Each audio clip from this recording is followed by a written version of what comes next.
ओम नमो भगवती वासुदेवाय नमो नमस्कार बंधुगण आपण मानक आम यूट्यूब चैनल को स्वागत। बंधुगण आज भिडियो आम आपण मानक कहबू 21 तारिखर दिनटी आपणकर किपरि साब्यस्त हेबो क्यों प्रकार आज दिन को आपण माने प्लानिंग करेंगे। आज दिन आपणकर किपरि साब्यस्त हेबो क्यों प्रकार आज दिन को आपण प्लानिंग करेंगे, क्यों क्यों जिनिस रे आपणको फायदा हेबो, क्यों सब जिनिस रे आपणको सावधानियता अवलंबन करबा को पड़िबो, आपणकर लव लाइफ किपरि रहिबो, क्यारियर किपरि रहिबो, बिजनेस आ व्यापार किपरि रहिबो, ता सहित स्वास्थ्यर महत्वपूर्ण इनफॉरमेशन मध्य आमे आपण माननको वीडियो रे कहिबो। ए वीडियो शेष रे आमे आपण माननको गोटे उपाय विषय मध्य कहिबो जहा द्वारा आपण आज दिन को आहुरी अधिक शुभ और मंगलदायक साब्यस्त करि परिबे। तेणु आग को वीडियो आरंभ करबा पूर्व आमर आपनकु रिक्वेस्ट कि जदि आपण हमर ए चैनल ले नुआ करि आछंती तो चैनल को सब्सक्राइब करंतु, सांगरे नोटिफिकेशन बेल को मध्य ऑन करंतु, जहा द्वारा समय समय रे सह नुआ नुआ वीडियो रो नोटिफिकेशन आपनकु पहुंची जेबो। आसंतु जानिबा किपरि रहिबो आपनक पई 21 तारिखर दिन। जदि सबुठारु प्रथमे आमे आपण मानकु कहिबु कि कौन आपणक पई आज पॉजिटिव रहिबा पई जाउछि।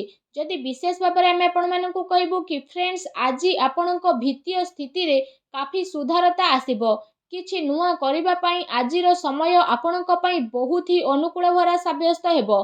आपणकर परिश्रम आ प्रयासर सार्थक परिणाम आज आपणक साथ देबो।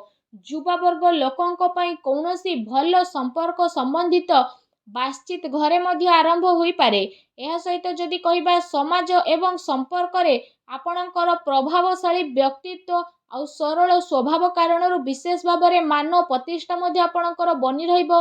समय किछि मिला जुला प्रभाव आपणक पई नै करी मध्य आसुछि, किंतु ताकू बहुत भल बनेइबा आपणकर काम रहिबो। किछि समयरू अति संपर्कित लोकंक सह जहाँ मनांतर मतांतर स्थिति चलीथिला एबे से सबु कोनोसी माध्यमता आपणकर दूर हेबो आ संपर्क रे मधुरता आपणकर आसी जिवो।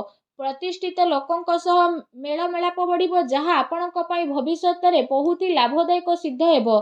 धार्मिक स्थल रे विशेष भाबरे जिबार प्रोग्राम मध्य आपणकर बनुछि, जहाँ पाई बहुत अधिक शांति आ हल्का खुशी आपणको अनुभव हेबो। घरे सुख शांति संबंधित वस्तुर किणाकिणी मध्य आपण करि पारंती। कौनसी दामी उपहार मध्य आपणको मिली पारे।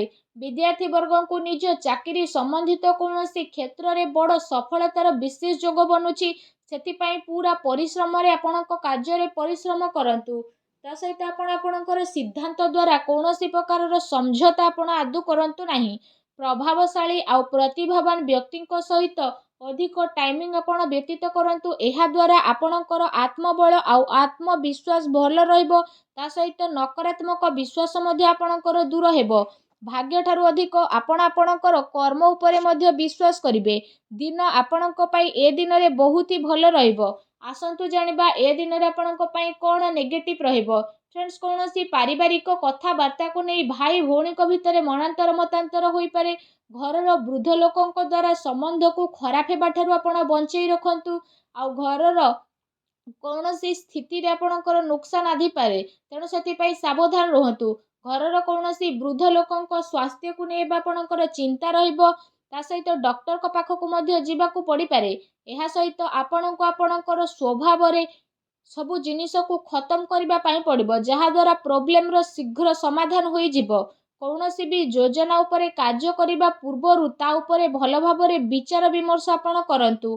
ता सहित कौनसी नुआ समाचार मिलिबा कारणरू कौनसी टाइम रे मन रे उदासी आ नकारात्मकता मध्य आसी पारे, किंतु आपण शीघ्र ही से सबुरु बाहरी जिबे। विद्यार्थी वर्ग माने पाठ पढ़ारे अपेक्षा फालतू भूल बुझामणा रे अधिक ध्यान केंद्रित करिवे।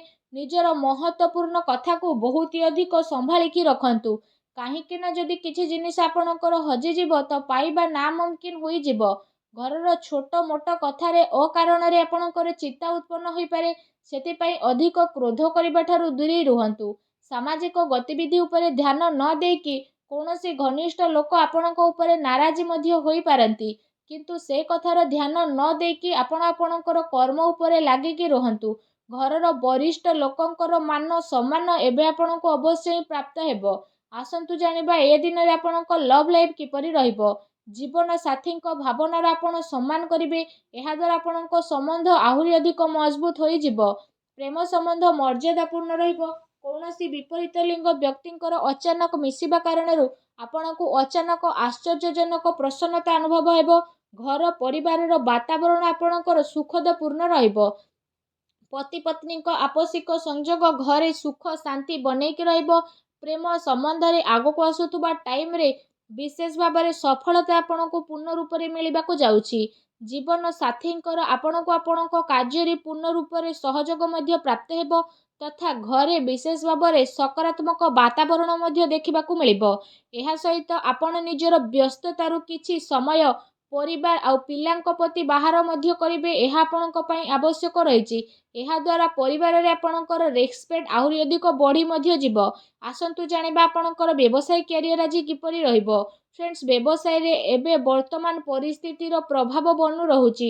ଧନ ସମ୍ବନ୍ଧିତ ଲେଣ ଦେଣରେ ବହୁତ ଅଧିକ ଆପଣ ସାବଧାନତା ଅବଲମ୍ବନ କରନ୍ତୁ, କାରଣ ଧୋକା ହେବାର ସମ୍ଭାବନା ମଧ୍ୟ ରହିଅଛି।